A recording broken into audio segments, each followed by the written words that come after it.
Welcome to the Sarah Scoop Show. It's time to get the scoop with Sarah. Hi, I'm Kevin McGarry. I play Nathan Grant on When Calls the Heart for the last 3 seasons.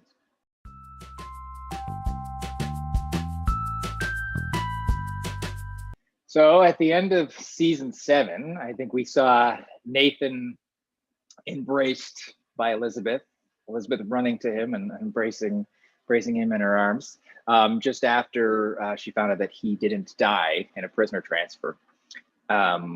Lucas from the saloon saw the whole thing, didn't bode well for the triangle on that side.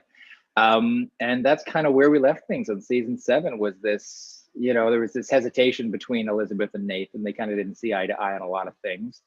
Nathan had these pent up feelings for Elizabeth, and he wasn't able to express himself properly. And I guess there was something there, and Elizabeth just saw that Nathan didn't die at the end and embraced him. And that was the last moment that we had on season 7.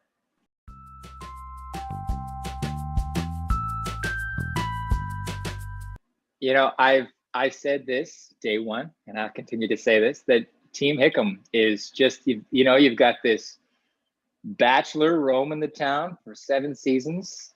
Like that, there's your guy right there. All the mysteries that is Team Hickam. He's got my vote.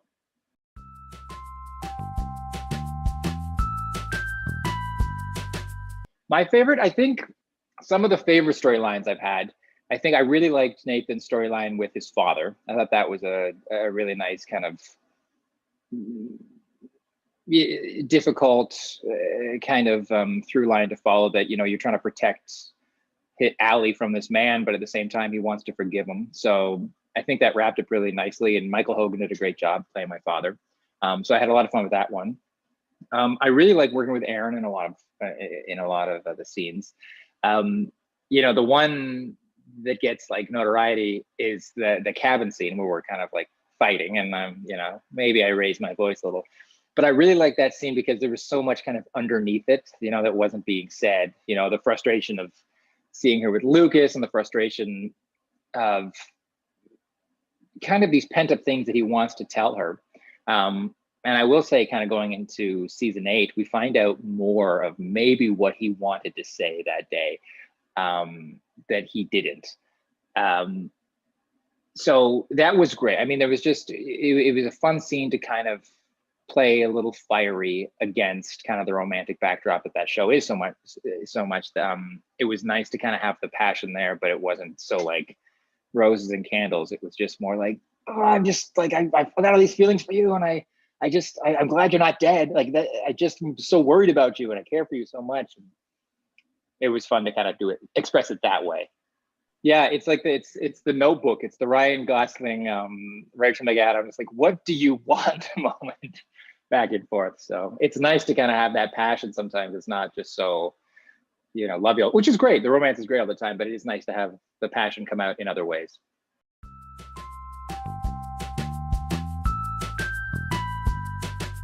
Well, I've said in other interviews that Nathan, I mean, he kind of comes pretty strong out of the gate at the beginning of season 8. I think the near-death experience that he had at the end of season 7 shook him, and shook his priorities in sight.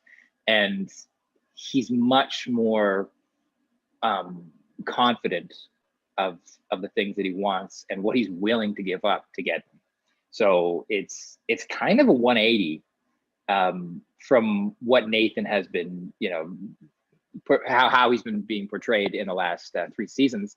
And then the other big thing that we find out with Nathan is why he has been like that in the last 3 seasons. There's so many things I read about Nathan, his attributes of being so shy and everything, but very few people are wondering why. And there's a really good answer to why he's been like, it's not just because he's really only like this with Elizabeth, like he's not as shy with anybody else in town. So there's something there that will poke its head out in season 8.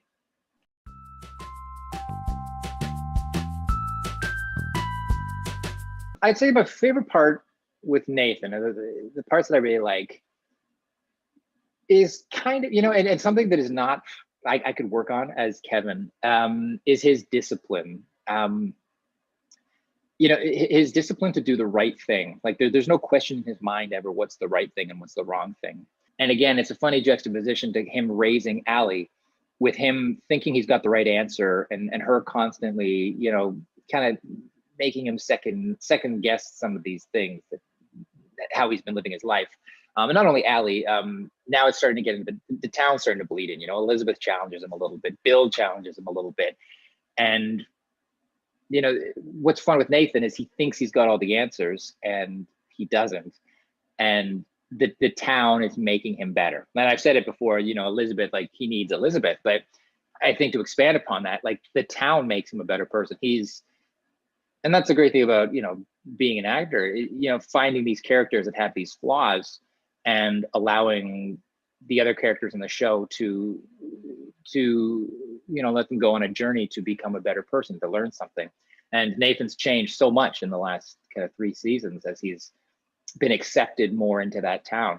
Coming in as a new Mountie, like there was a lot of hesitation to take this guy in because he was the guy in the new red surge around town, and everyone was thinking about Jack, and so he has that on his shoulders, and it's been nice to see him be affected for the better by Hope Valley, and all the characters.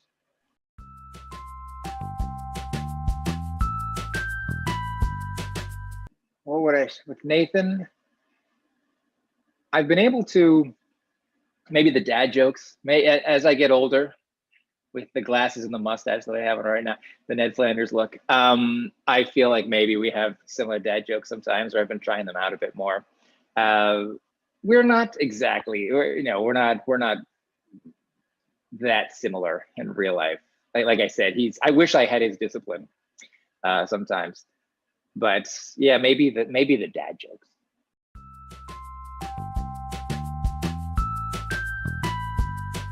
So my story for how I got Nathan, again, Chris read for everybody in Hope Valley. I just read for Nathan, but it was, kind of in the stars, I guess, that I even got him because I was doing another show at the time, and they were accepting tapes. So I put on a tape for Nathan, and then I was kind of working on this other show, and then I got a call that they were like, "Hey, can you put this on tape again? Or here's a new scene." So I was like, "Okay," put on the new scene. And then I got a call and they said, "Hey, can you fly to LA? And we want to make you kind of read with Aaron for a chemistry test." And I was like, "Okay, let me ask the show." So I asked the show if I can leave, and they say, "You're shooting that day." I'm like, "Come on, like this is the show down the road." And they're like, "No, we can't let you out." So I had to say that I couldn't get out. And they were like, "Okay, well, thanks so much." And then we didn't hear anything. And then I got a call maybe a couple of days later, and they said, "Hey, can you do a Skype chemistry read with Aaron?" And I was like, "All right, I've never done that before, and I can't see how that's going to be beneficial, but let's do it." So then, like this interview we're doing right now with the phone. This was pre-pandemic. This was, I was doing the pandemic auditions before there was a pandemic, and so I'm in the hotel room and I've got the phone set up, and then Aaron calls in from what looks like a bunker, 40 feet underground. And she's looking, so the camera is set up, but there's my face where she is, there's a camera, and then there's a projection screen, and my face is on the projection screen. And of course she's acting to my face on the projection screen, but the camera is getting her from the side. So I'm acting to like the side of her face. And to me, the whole thing was terrible. Like this is not good. There's no, how can you see chemistry with this? And they're like, "Okay, great, thanks so much." And as it's turning off, I can hear other people are like coming in for the read. I'm like, "Oh, I don't want to see other auditions." So that ended, and I was like, well, that was that. And then I got a call after I wrapped the block of the show that I was working on. They're like, "Hey, will you fly in? Actually, we can see you later." So then I flew in, and it was just Aaron and I, and a couple of the executives, the showrunner at the time, and and we did a scene, and the first time I was terrible. There was somebody in the hallway getting ice, and it might have taken them like 7 minutes to get ice out of, like, I'm trying to do this scene with her, and you hear and so we finished the scene, and everyone was like, "Do you want to do it again?" And I was like, "Please, yes, I'd love to do it again." And then that was the one that I was like, "Oh, there's something here." And then, I got in the car and headed back to the airport. And an hour later, my agent called and said, "Do you want the job?" So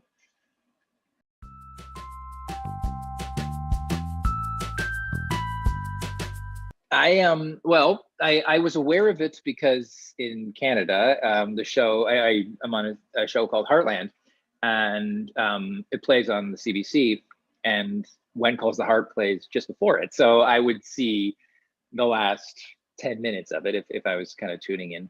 To be fair, I don't really watch myself a lot. I don't like it. I'm constantly judging my own choices. So it's not my favorite thing to do. I don't even, like, honestly, when we're talking about some of the scenes, I'm just remembering that, like, it's not, I don't watch a lot of it. It's not my thing. I have no problem watching other people's scenes, but not a huge fan of watching myself. So once I got the job, I thank God they were on Netflix, that you're able to kind of binge watch the first little bit. And it was interesting to see how that show progressed, really, from season 1 to, season 5, I think, that was on there. Just everything, the shooting style, the colors, how, it was grittier, I think, in the first season. And some of that, I liked some of that. And, I hope that some of that gets brought back as we move forward into these new seasons, where there's sometimes just more at stake, more higher stakes, I think. And there's, I mean, season 8's got pretty high stakes, and things start coming in that are pretty dangerous for the town and harder for the town, because if you think about it, the timeline, the Industrial Revolution is right around the corner, and that town is just a small prairie town, like, it's, the machines are coming, and there's a lot of great stories that can be told in Hope Valley.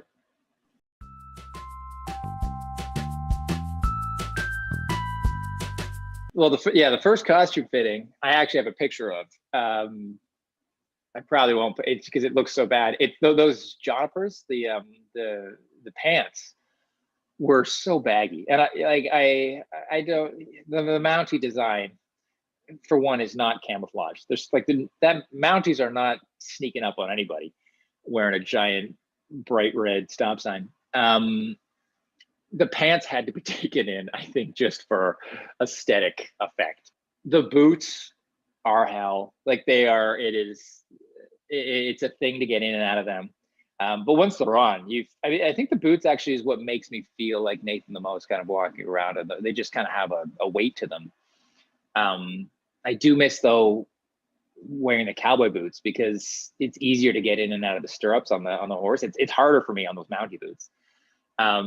But yeah, the boots have some weight, and the serge, it's almost like a suit from the early 1900s, because you have to stand straight at attention on that thing. Like, it pulls your shoulders back. It doesn't breathe. It's too hot in the summer. It's too cold in the winter. I'm pleading for a winter jacket this year if we do a Christmas movie. But it is, to put it on, it's iconic, and it's, to be a Canadian and wearing something like that, such an iconic Canadian symbol, is really special. And I've got family who's in the OPP, the Ontario Provincial Police, and it's kind of nice. I mean, I'm not a police officer, but it's kind of nice to give that nod, to the police of Canada. They keep telling me to shine up the boots. Those boots are too scuffy. They need to be polished more.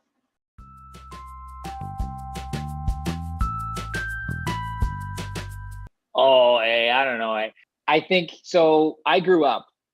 Yeah. Well, I mean, and I think you kind of have to learn to get rid of the O's and the do. You know who has a really strong Canadian accent on the show is Pascal and Kevin. They're always like, oh no, Jay, oh. You know, and they're both Alberta. Uh, and I grew up in a small town in Ontario, and very similar to the show Letterkenny. I don't know if you're familiar with that show, but they're all like, "Oh, McGarry, eh? Oh yeah, how's that guy doing? Eh? He's having a rip." So I can like get back into it if I need to. There is a strong rural Canadian accent. I think in the cities we're pretty multicultural in Canada, but rural Canada, oh yeah, it's there, eh? There's in the Great White North. This is how people talk, eh? I hear it. My dad, anyways. He's oh no, and you know it's funny. We get told all the time when you're auditioning, they're like must have an American accent, and it's like what does that even mean, an American accent? You know, the Californians to Texas to the Boston, and then the Bronx or the Brooklyn and New York. It's just accents across the board in America. So I think it's great. I don't know why we're trying to just get it out of our, vocabulary, but whatever.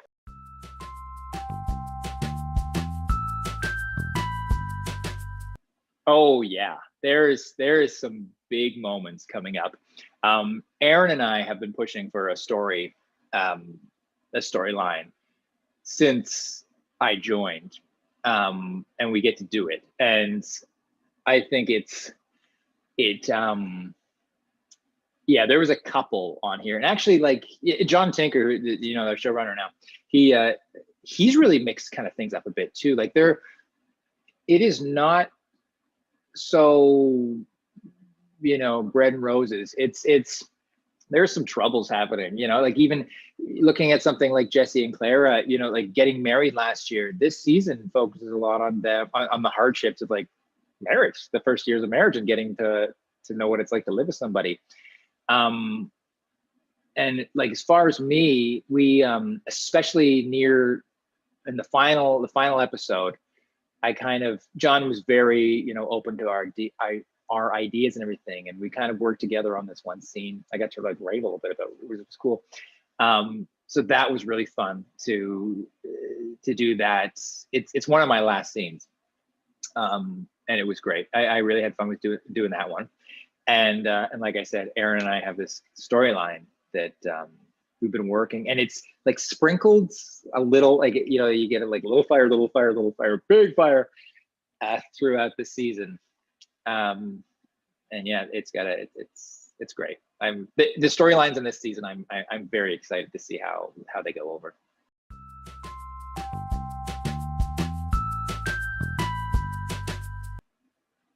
No, I had no idea about the fan base of When Calls the Hardys, and how passionate they are too.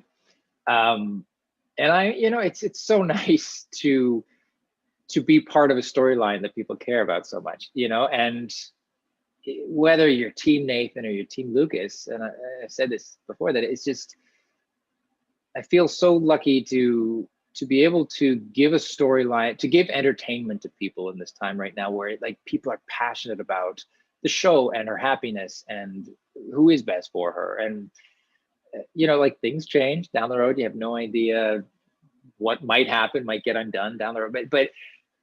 But it's just great. Like it doesn't, I see those Team Nathan, Team Lucas and the comments on both.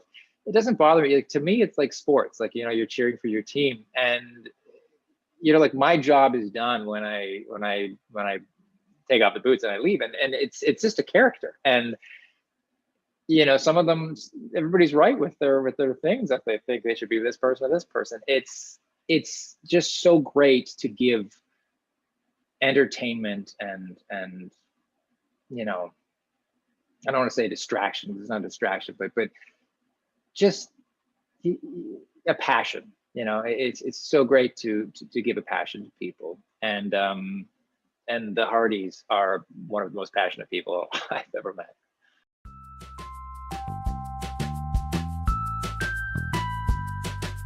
The last show that I binge watched, I'm kind of binge watching. You know what? Actually, it's kind of a crazy show.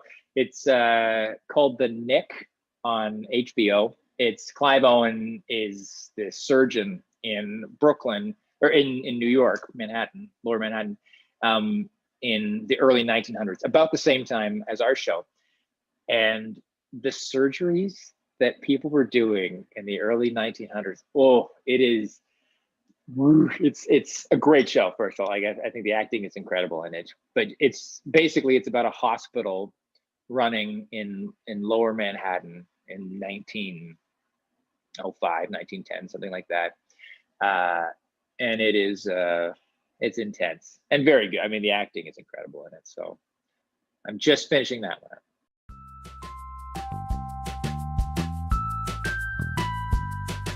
The last thing that I did, I was able to kind of get over and do a few episodes of Heartland, which is the other show that I do.